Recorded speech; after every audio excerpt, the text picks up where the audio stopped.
En Nuevo León, en el presente año, ha habido un aumento del 20% a comparación del año pasado de suicidios consumados, habiendo 42 suicidios en el mes de julio, lo que equivale a un suicidio y medio por día. Este viernes 10 de septiembre se hace referencia al Día Mundial para la Prevención del Suicidio.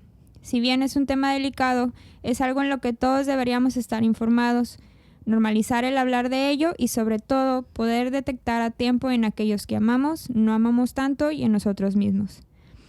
El día de hoy estamos contentas de poder tener a un invitado experto en el tema que estará platicándonos un poquito de lo mucho sobre este tema. El episodio del día de hoy se llama ¿Suicidio o penacidio? En estos momentos, un tema súper delicado. Creo que nos encontramos en tiempos vulnerables, de hecho muy vulnerables, en donde estamos teniendo el contacto con el dolor y con la muerte de una manera pues más común y nos enfrentamos a ciertas vulnerabilidades. Y bueno, para hablar de ello tenemos aquí al maestro Guillermo Rocha González, psicólogo especialista en atención, capacitación y supervisión a situaciones de emergencia y crisis psicológicas de manera presencial y a distancia, experiencia en atención en crisis suicidas, pacientes psiquiátricos, víctimas de delito y desastres naturales, abordaje con perspectiva de género en la salud mental. Y bueno, Memo actualmente trabaja como coordinador en el Departamento de Urgencias de la Facultad de Psicología de la UNI, que Memo te recuerdo con cariño porque fuiste mi supervisor de prácticas en urgencias.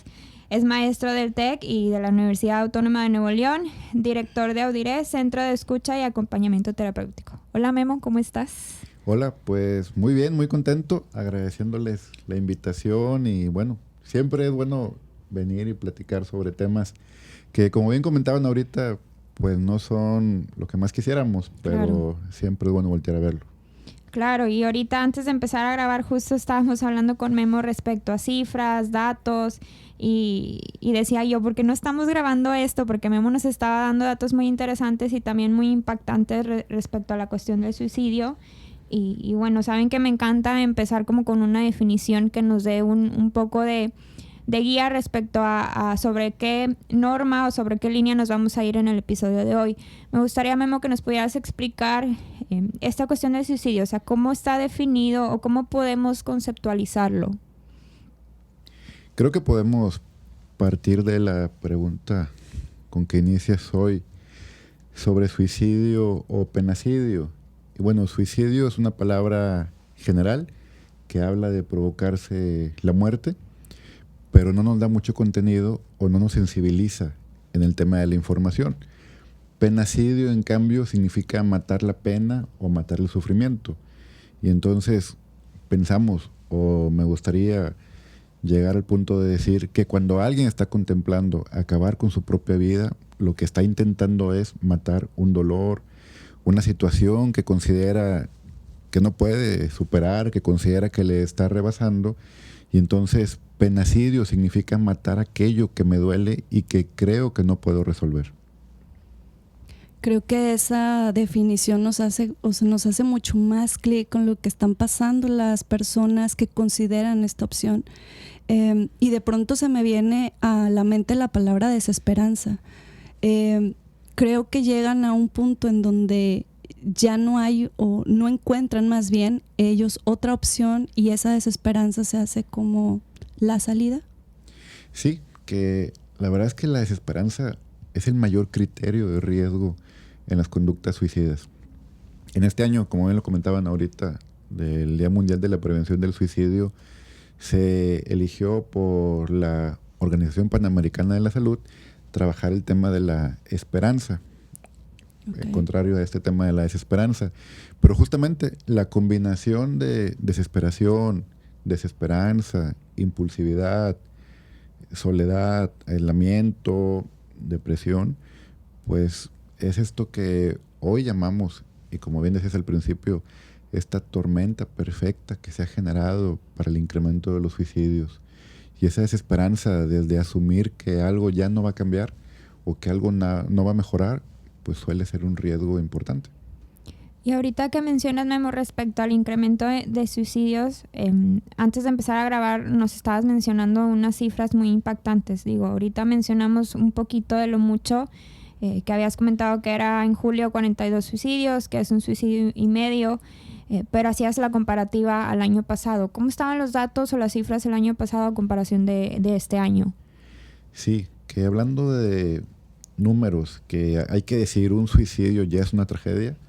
Definitivamente, el 2020, con la llegada de la pandemia, aquí en Nuevo León ha sido el peor año en suicidios registrados de los últimos 20 años desde que se contabiliza el suicidio.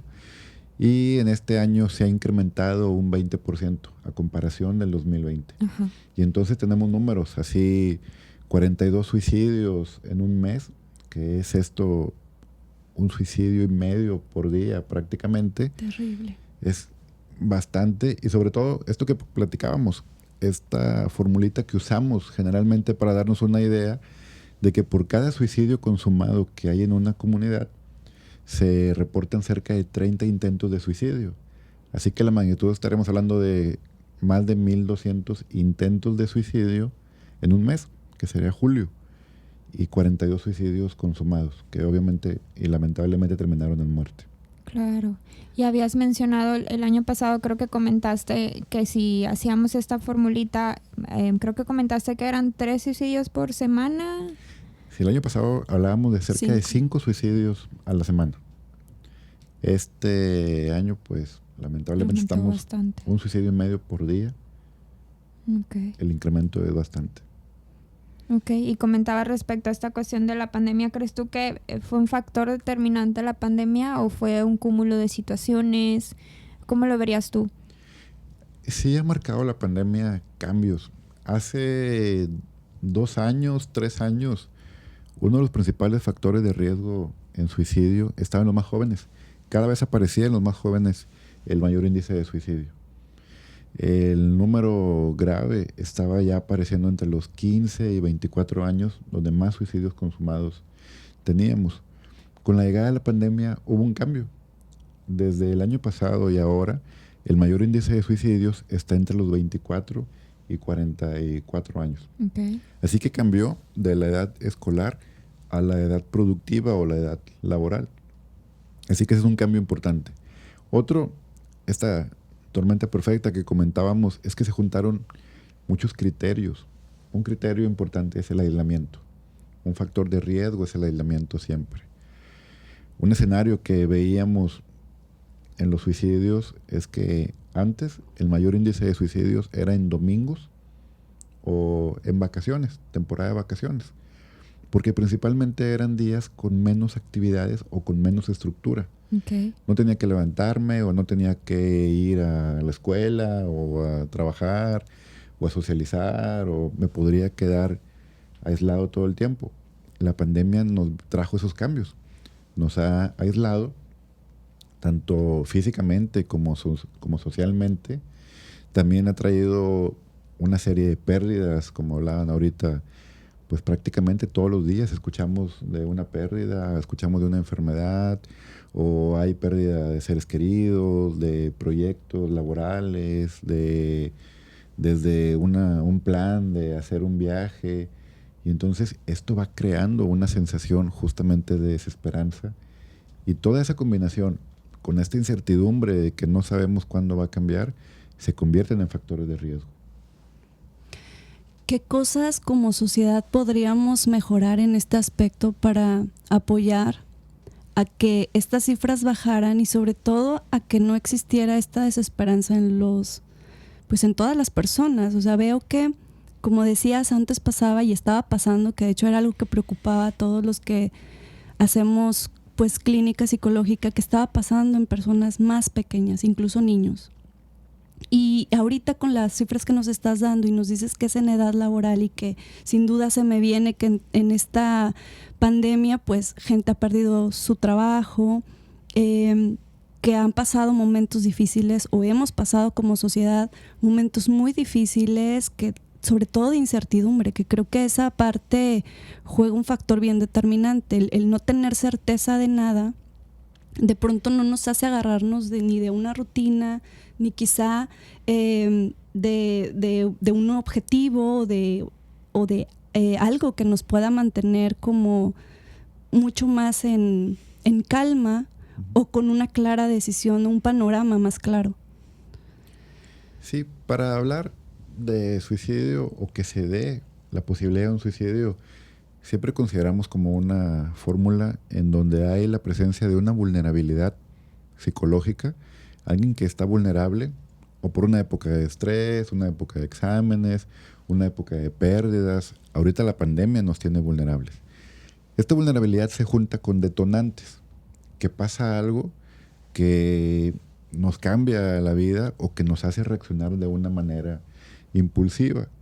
Y entonces, vulnerabilidad más detonantes, más factores de riesgo, que podría ser antecedentes de maltrato, aislamiento, tener alguna enfermedad, tener consumo alto de alcohol o sustancias, no tener redes de apoyo.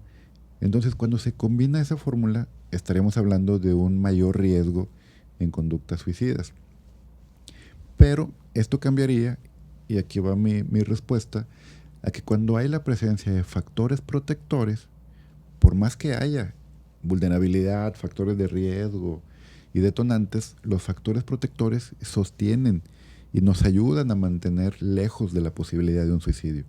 Los factores protectores, el principal es las redes de apoyo. Claro. Por ejemplo, sentirse incluida o incluido en un grupo, en una familia, en un grupo musical, deportivo, de lectura, en una red que pues me identifica con las demás personas, que me da un sentido de pertenencia, que nos genera metas en común y a futuro, es un factor protector. Otro, pues definitivamente tener la posibilidad de que alguien me escuche o que alguien hable conmigo de lo que me está pasando. Por eso comentaba ahorita al principio que obviamente el suicidio es un tema que nos mueve y que ojalá no tuviéramos que hablar de él, pero la verdad es que hablarlo es darle la escucha y darle un lugar a mucha gente que está vulnerable y que no lo menciona, sobre todo porque los demás no lo podemos escuchar o no lo sabemos escuchar. Y la verdad cambia y me pasa mucho.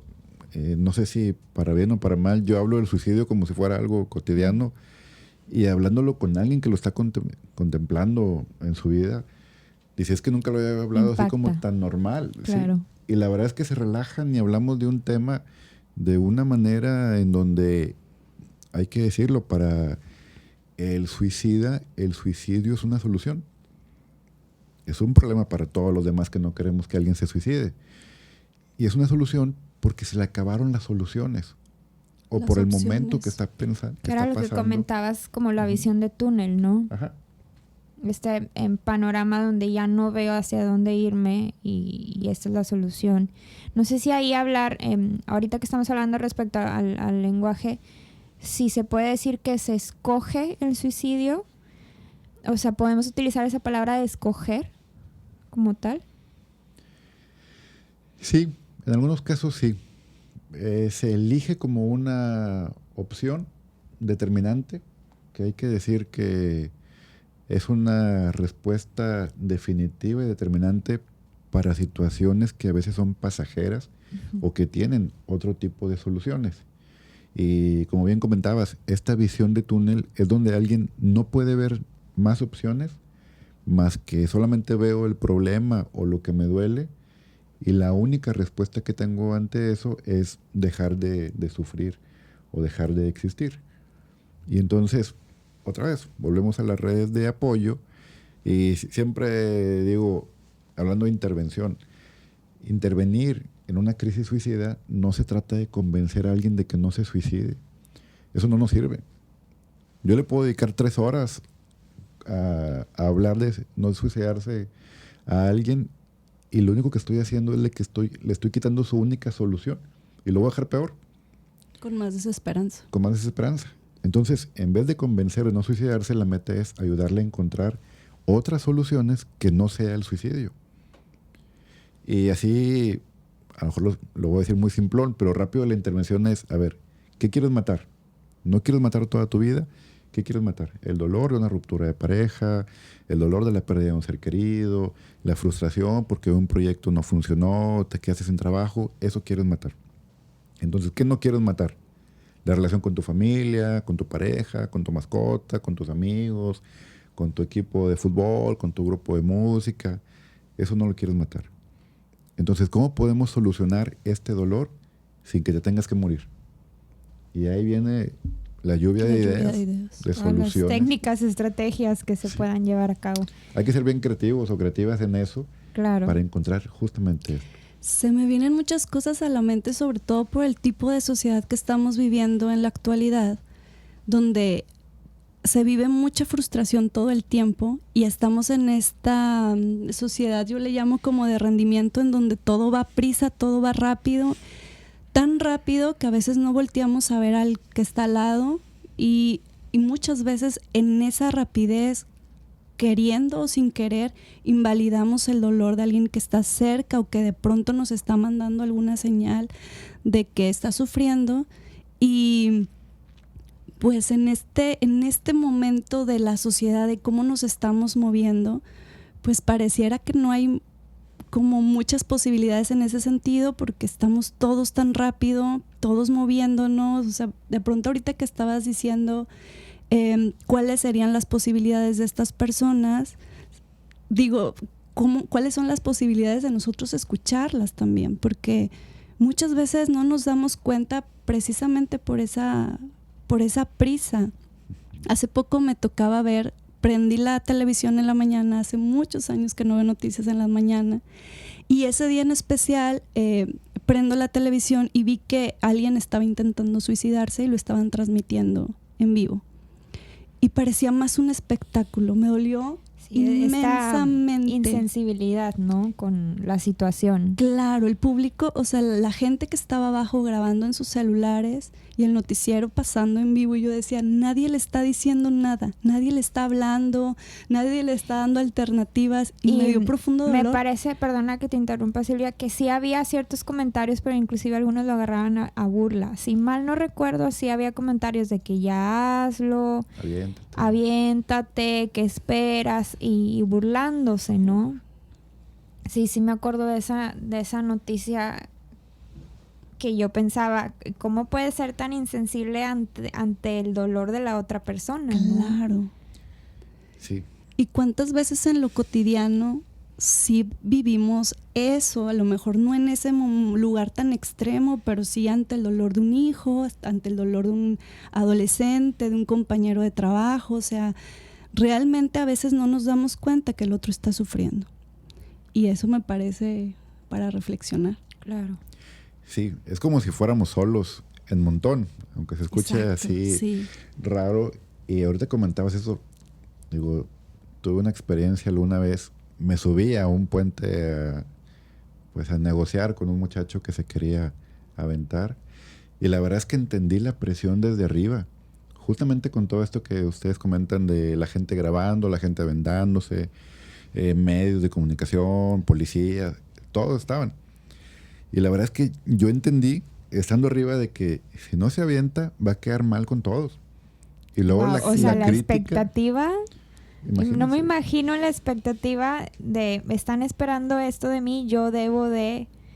Híjole, wow. Y en un momento tan vulnerable. Claro. Sí, y entonces, si la verdad todavía tenía así como un poquito de duda de hacerse daño, esa respuesta o esa presión, pues era como el último empujoncito. Porque después, ¿qué va a pasar? Lo hacía para llamar la atención, o está chiflado, o está chiflada, y una serie de respuestas que más que escuchar por qué atacan. O qué problema es un ataque. Claro. Que ahorita que dices lo de la atención, a mí en terapia cuando me toca lidiar con comentarios como está llamando la atención, siempre mi respuesta es dásela. La requiere, o sea, si está pidiendo atención, la requiere, no hay otra cosa ahí. Sí, justo así. Si alguien hace algo para llamar la atención, hay que ponerle atención, porque si no después va a ser algo más grave para que podamos voltear a verle. Y ahora podemos ver así, o llamadas de auxilio. También hay que pensar que un intento de suicidio es una llamada de auxilio, Sí. en muchos casos. Y ahora lo vemos en redes sociales, o la gente escribe algo y si nos detenemos un poquito, como bien lo comentabas, a pensar está sufriendo, está buscando, se quedó sin soluciones y está buscando quién le está leyendo o quién le está escuchando, pues para darle esta mano que le sostenga. Y ahorita que mencionabas respecto a estas llamadas de atención, de buscar, como qué mitos puede haber alrededor en la cuestión del suicidio. Por ejemplo, yo he escuchado mucho de que es que si es alguien que lo dice, es que no lo va a hacer. O ya va en el tercer, cuarto intento, entonces no pasa nada. O sea, como que este tipo de cosas alrededor del suicidio, ¿qué podemos decir que es mito y qué es realidad? Bueno, justo ese creo que es el mayor mito que hay. Que si lo dice, no lo hace, o si lo dice, lo hace para llamar la atención. Lamentablemente la estadística nos dice que 9 de cada 10 que se suicidaron lo dijeron. Y lo dijeron directa o indirectamente. O sea, hay quien dijo tal cual, me voy a morir, o ya no voy a estar. O hay quien indirectamente hizo preparativos, o si no, nos volvemos a ver, o prácticamente se fue despidiendo. Y entonces, por lo general, quien lo dice, lo hace. Ese es uno de los mitos más fuertes. Otro, el creer que el suicidio es un criterio de las enfermedades mentales. Cierto. Que solamente alguien que tiene una enfermedad mental, y sobre todo lo ligamos con la depresión. Claro. Que nada más quien tiene depresión o quien tiene enfermedad mental está vulnerable al suicidio. Y no es así.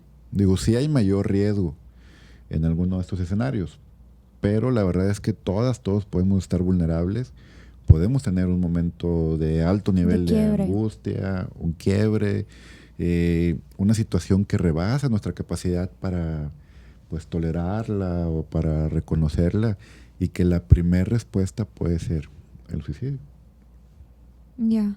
Sí, entonces esta cuestión, creo que no podemos caer en un simple, si hace esto, es que sí, si no hace esto, es que no. Porque es muy subjetivo, ¿no? Depende de cada persona. Y me ha tocado saber de allegados, a lo mejor nunca me ha pasado a un nivel personal. O sea, alguien con quien yo haya convivido mucho tiempo, pero sí escuchar y que a veces yo pienso, ¿cómo? O sea, tan bien que se veía, ¿no? Y luego viene este lenguaje que nos remontamos, Silvia, no sé si te acuerdas cuando hablábamos de la salud mental, de bueno, no te tienes que ver de cierta manera para tener ciertos indicadores o ciertos factores de riesgo, ¿no?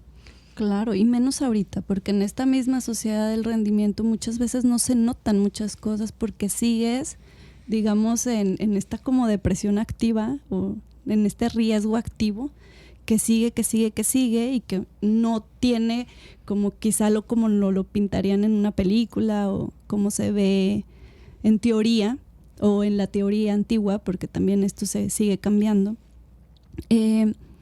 También otra cosa que estaba, ahorita que los estaba escuchando, se me viene mucho a la mente de cómo podemos tocar el tema, o sea, cómo se puede abordar el tema con nuestros hijos, con nuestros allegados, porque también está justo este mito de no lo digas porque entonces se le puede ocurrir, ¿no? Y creo al contrario, justo como lo decías antes, creo mucho yo que poner en palabras ciertas situaciones, emociones, evidentemente ayuda tanto a organizar como a desahogarte, ¿no? O hacer esta catarsis. Entonces, ¿cómo sería correcto abordarlo? ¿Y desde qué perspectiva? Evidentemente con mucho respeto siempre.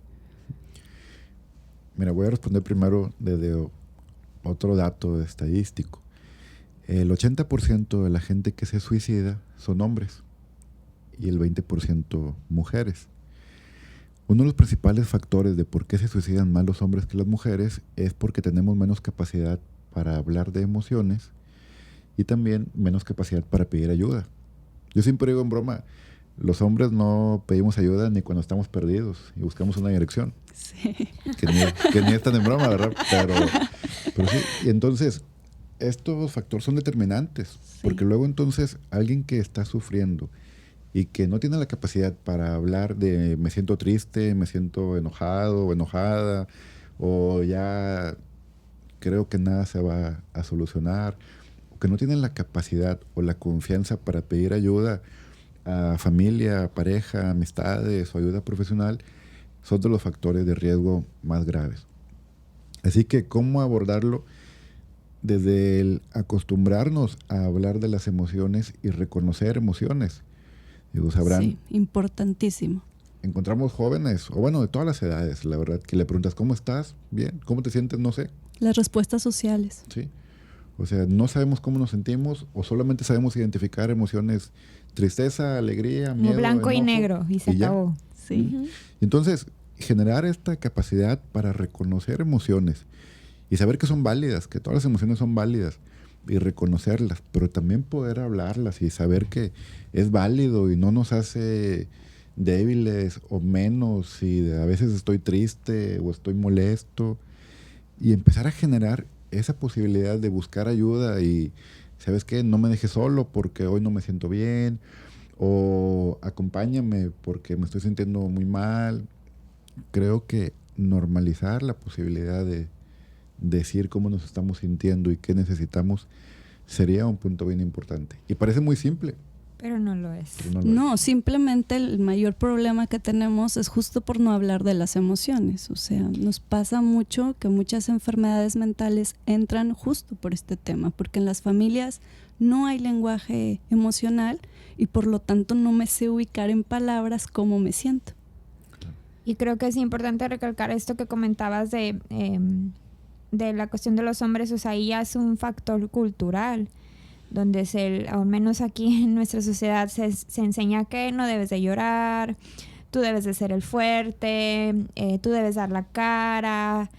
Entonces, ese tipo también de lenguaje que utilizas de repente con tu círculo más cercano, que es la familia, en el mayor de los casos, pues después se hace una bolita de nieve que termina a repercutir en estas situaciones, ¿no? Donde no me permito decir, no me permito levantar la mano porque me percibo como ir en contra de un patrón cultural, que es toda esta cuestión, sobre todo en los hombres creo que está un poco más marcado que en las mujeres, porque a la mujer luego se le ve con este rol de como más empática, que puede decir, que puede verse débil, entre comillas. Entonces ahí ya estás hablando, al menos ya desde tu círculo familiar, bueno, yo en donde me puedo empezar a mover del lugar, ¿no?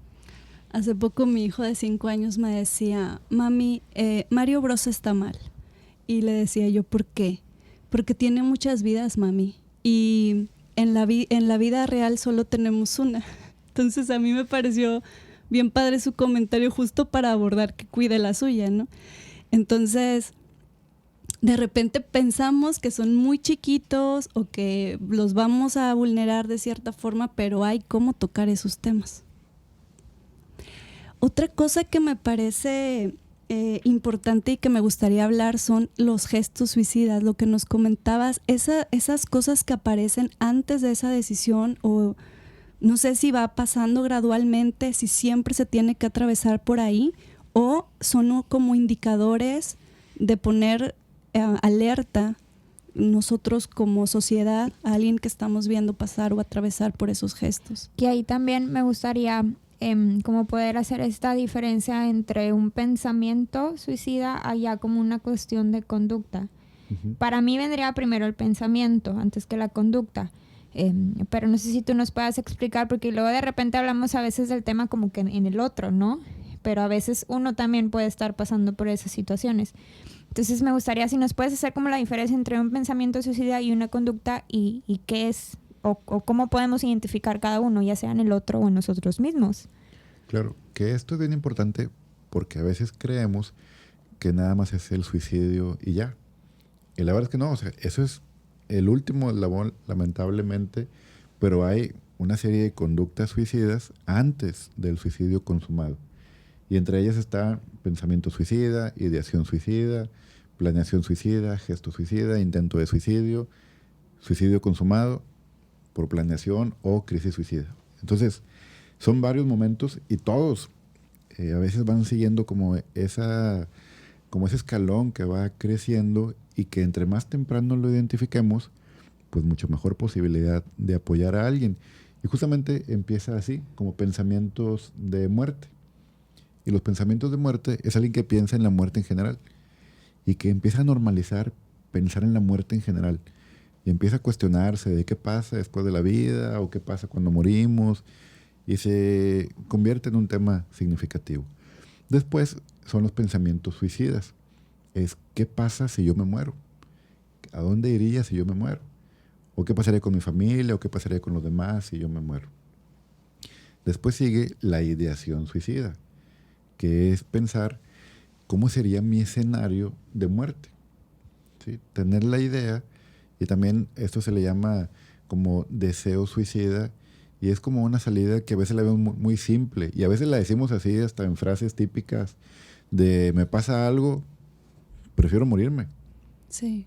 O no, que me van a regañar, no, prefiero morirme a que me regañen mis papás, o trágame tierra antes de que me pase esto o lo otro. Eso se le llama deseo de muerte. Después vienen las expresiones suicidas. Que expresiones suicidas es cuando alguien hace comentarios o publicaciones o memes o chistes o bromas sobre suicidio. Okay. Y lo está normalizando. O sea, entiendo el tema que hay quien lo dice por broma, pero si alguien empieza a bromear sobre eso, lo empieza a normalizar. Ya Eso. hay algo en el inconsciente. Y ya hay algo significativo. Sí. Tuvimos un caso de una jovencita que ella hizo una encuesta en Instagram. Su encuesta fue, ¿me suicido, sí o no? Tuvo como 50 sí y un no. Y se intentó suicidar. Puede ser. Una niña de 14, Es un claro 15 años. grito de ayuda, ¿no? Definitivamente. Y ¿Pero solamente qué una persona consiguió? le dijo que no, y 50 le dijeron que sí. Esos 50 probablemente, quiero pensar que lo vieron como una broma, pero es una expresión suicida. Está hablando de expresión suicida. Incluso ahí entra lo que conocemos a veces como chantaje suicida. Que ahí decimos, no, lo hace para llamar la atención o para sacar un beneficio. También tienen su riesgo, porque hay gente que para chantajear se le puede pasar la mano y termina muriendo. Claro. En el chantaje.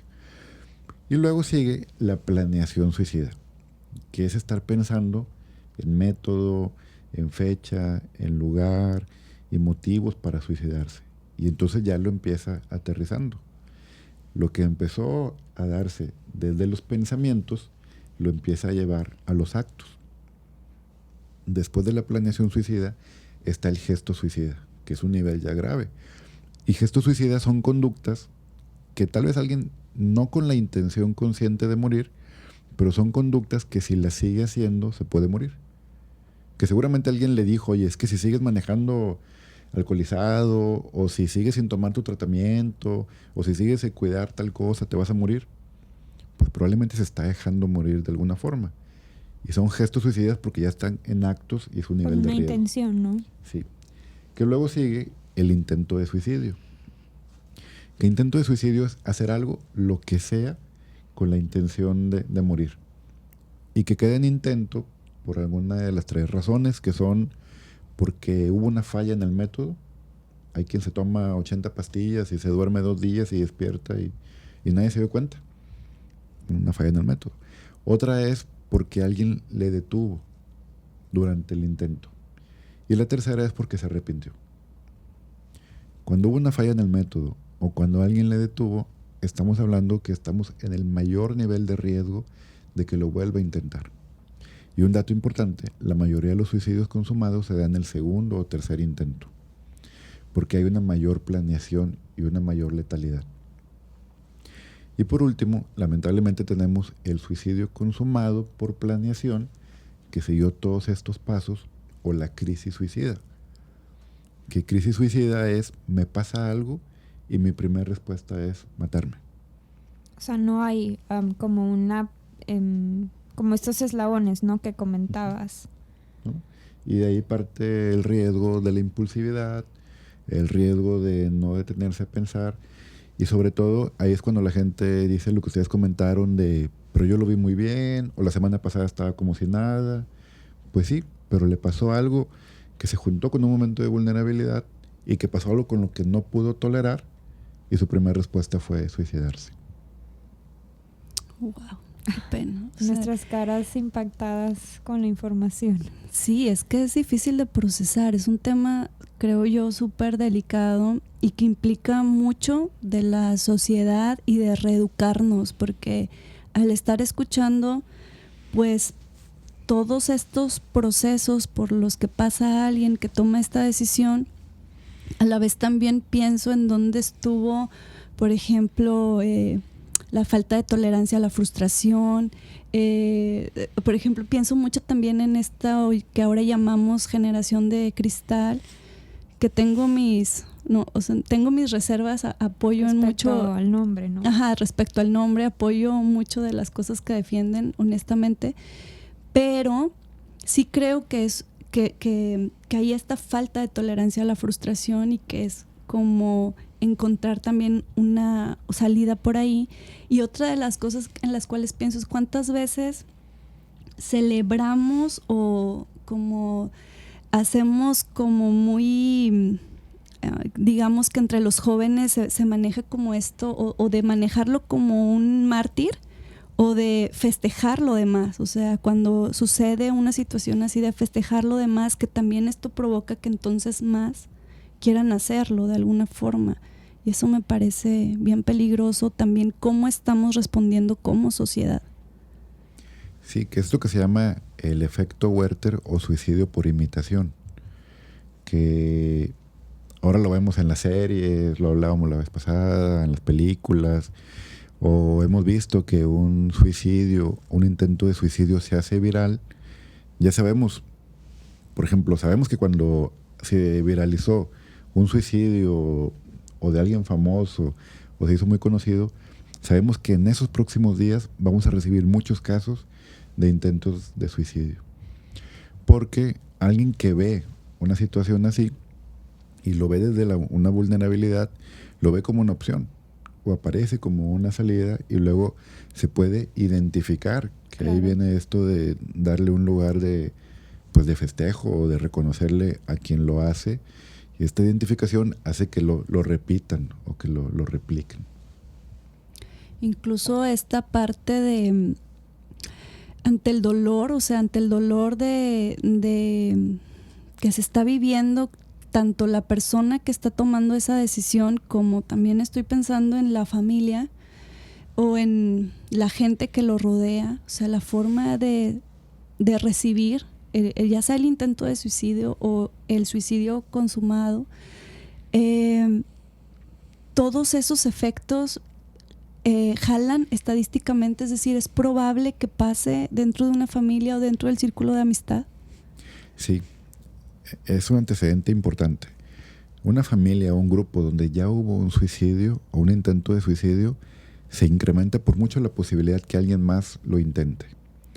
Por identificación, por imitación, porque se normalizó esa respuesta suicida.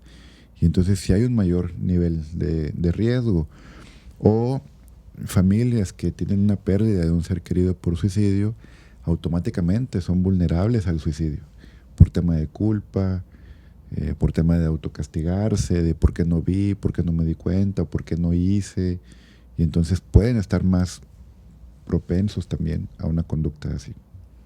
Y por ejemplo, en los casos donde identificamos, no sé, pienso en mi círculo cercano, identifico que alguien puede estar en esta parte de los eslabones que platicábamos, no sé, hizo alguna expresión suicida, creo que fue el término que utilizaste.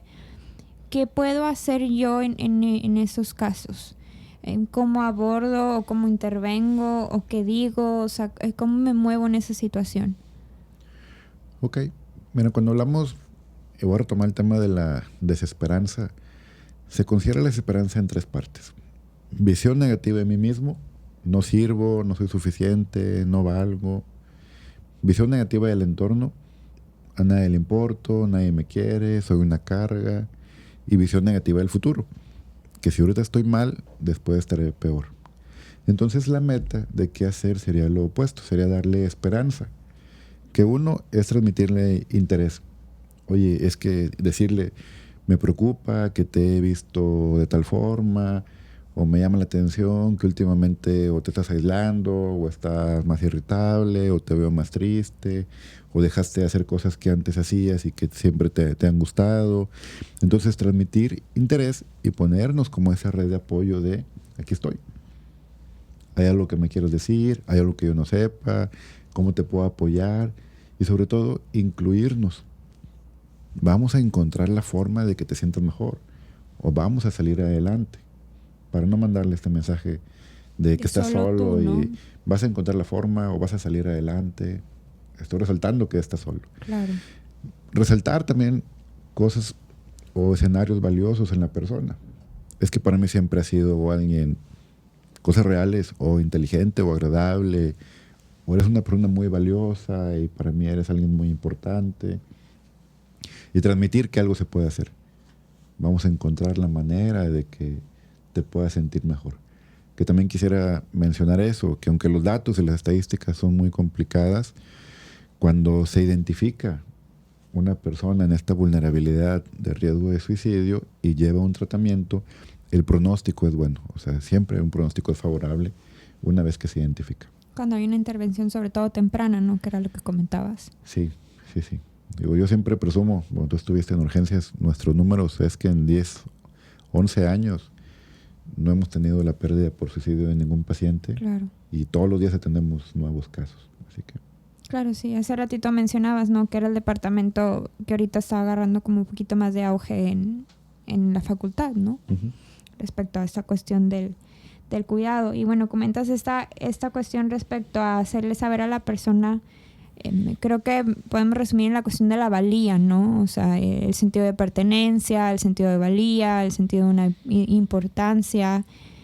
Y creo que muchos a veces podemos caer, no me ha pasado a mí en lo personal, pero sí he escuchado a veces que no somos cuidadosos respecto al lenguaje que utilizamos cuando identificamos que alguien se encuentra en esa situación. ¿Qué lenguaje o qué vocabulario tú no recomiendas utilizar cuando estás frente a este tipo de situaciones? Mira, no recomiendo retar a la persona. Eso Claro. es importante. Retarle a ver si es cierto, o si te quisieras morir ya lo hubieras hecho. Así que definitivamente no retarle, no devaluarle sus emociones, porque a veces, y ahorita hablábamos de la importancia de escuchar, alguien, por lo común, alguien dice, es que me quiero morir, y antes de que termine de decirle, yo ya estoy pensando en qué decirle. ¿Qué te pasa? ¿Estás mal? Piensa en tu vida, piensa en tu familia, qué egoísta. La típica de no estás deprimido, estás distraído. Y entonces, devaluando la emoción o el sufrimiento, y obviamente eso no ayuda, lo que va a pasar es que la otra persona pues ya no me va a querer decir nada mejor porque ya se dio cuenta que le da o le va Sí, mal. que la respuesta no fue como tan agradable. Y entonces, y sobre todo, incluirnos. La verdad es que sí recomendaría incluso preguntarle, ¿has pensado en hacerte daño? ¿Estás pensando en hacerte daño? Entiendo que nos puede angustiar hacer estas preguntas, pero habrá que hacerlas y ofrecerle la ayuda. ¿Qué te parece si buscamos a alguien que te ayude? ¿Qué te parece si yo te acompaño? Que sí, creo que, o sea, me imagino yo, Mariana, en una situación así, haciendo una pregunta de ese calibre y en mi vida personal, pues, porque claro está que en mi vida profesional me ha tocado abordar esos temas, sobre todo cuando estuve en el departamento de urgencias, pero sí no me imagino trasladándome a la vida personal como que hacer este tipo de preguntas de ¿has pensado en hacerte daño o has pensado en matarte? Creo que también es trabajo personal de uno mismo, ¿no? El poder llegar a ese tipo de lenguaje. Por eso hablábamos respecto a normalizar el hablar del tema, por este sentido de poder dar un voz y voto a lo que está pasando, o al sufrimiento, o al dolor, o al pensamiento que está pasando la persona por ese momento, ¿no? Sí, porque si ya de por sí hablábamos de que el tema por sí mismo está lleno de angustia, tanto para quien lo está pensando como quienes lo estamos escuchando, como el solo hecho de imaginar a alguien de nuestro contexto en una situación angustia mucho. O sea, ya de por sí la muerte angustia, creo que la muerte por elección es muy pesado, está lleno de angustia y de mucho dolor. Entonces sí creo que poner en palabras y pues normalizar estos temas y hablar de nuestras emociones, y como bien decía, me Me gusta mucho esa parte de no minimizar la emoción de nadie, porque luego tendemos a hacer eso de está exagerando, siempre dice lo mismo, no sé, muchos comentarios que se me vienen a la mente que usamos comúnmente o que se usa comúnmente, que podría estar tapando algo importante y no tenemos esta escucha activa y sin juicio aparte, porque tendría que ser desde esos dos ámbitos, ¿no? Sí, sobre todo esta idea de no dejarle sola a la persona, porque podemos estar ahí, pero le hacemos sentir que está sola. Porque no le escuchamos, porque le queremos imponer una reacción, una respuesta, o estamos devaluando su respuesta y la sensación de soledad es todavía mayor. Ahorita que comentabas lo de las generaciones, la verdad es que en muchos años no me he tocado como últimamente escuchar a niños o jovencitos con tanta soledad. O sea, la verdad es que cada vez lo escucho más. O sea, tan solos y a veces siento que usamos mucho la palabra resiliencia, que creo que se ha puesto muy de moda, la palabra resiliencia como esta capacidad de afrontar y de recuperarse. Pero no nos detenemos a pensar que la resiliencia se genera cuando hay una red de apoyo. Si hay una red de apoyo, Cierto. Una persona va a tener la capacidad de decir, pues bueno, aunque algo esté mal, tengo quien me apoye, o las cosas van a mejorar, o voy a salir adelante. Si no hay red de apoyo, no se genera la resiliencia. Claro. Alguien por sí solo no va a generar seguridad, tranquilidad, esta idea de salir adelante.